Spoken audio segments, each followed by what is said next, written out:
For years, psychologists have known how to measure the intelligence of individuals.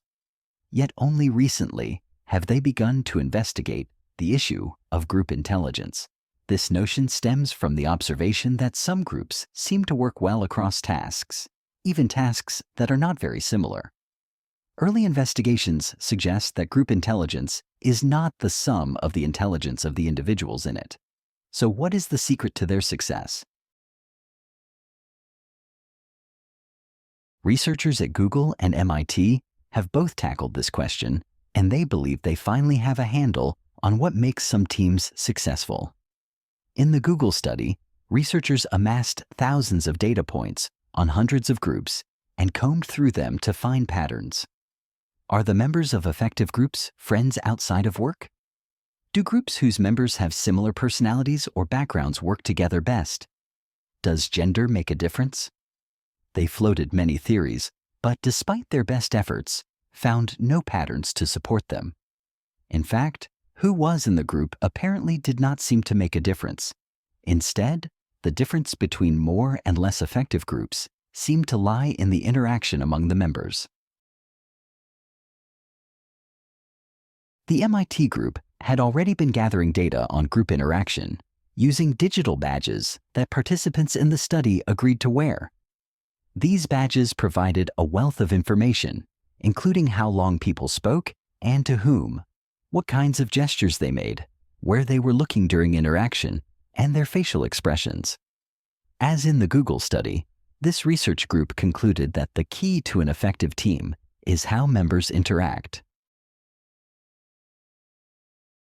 Among the findings, the most consistent and significant is that in effective groups, members spoke for a roughly equal amount of time, not at every meeting or interaction, but across the course of a project.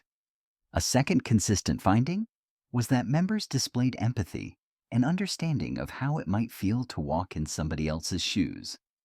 This social sensitivity is measured by a relatively new test called reading the mind in the eyes.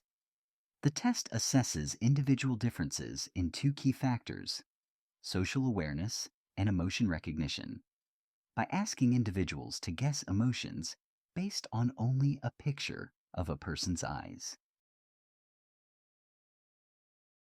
A high level of these two features create what one of the researchers in the Google study calls psychological safety. Members of the group feel comfortable voicing their opinions and making suggestions without fear of a negative response from other members of the group, and they believe that others will listen to them and value what they say. When these conditions are present, the group as a whole tends to be effective. There were additional findings that support these general ones. For example, in effective groups, members face one another directly when they speak, and they use energetic and enthusiastic gestures. They also communicate directly with one another, not just through the leader or manager of the group. In fact, the MIT study found that side conversations between individual members during meetings, far from being a distraction, actually increased the group's productivity. All the findings underline the importance of having face-to-face meetings instead of phone calls or teleconferences or communicating by email. The positive behaviors uncovered in these studies occur primarily or exclusively in face-to-face interaction.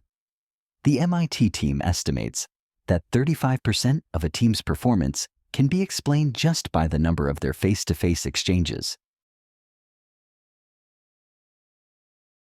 One might argue that most of these findings are obvious, and needless to say, good managers have probably always understood these principles. Our social and professional lives, however, are not always structured in ways that facilitate the kind of interaction that apparently underlies effective group performance. Understanding group intelligence can help businesses and other organizations make the fundamental changes necessary to improve group performance.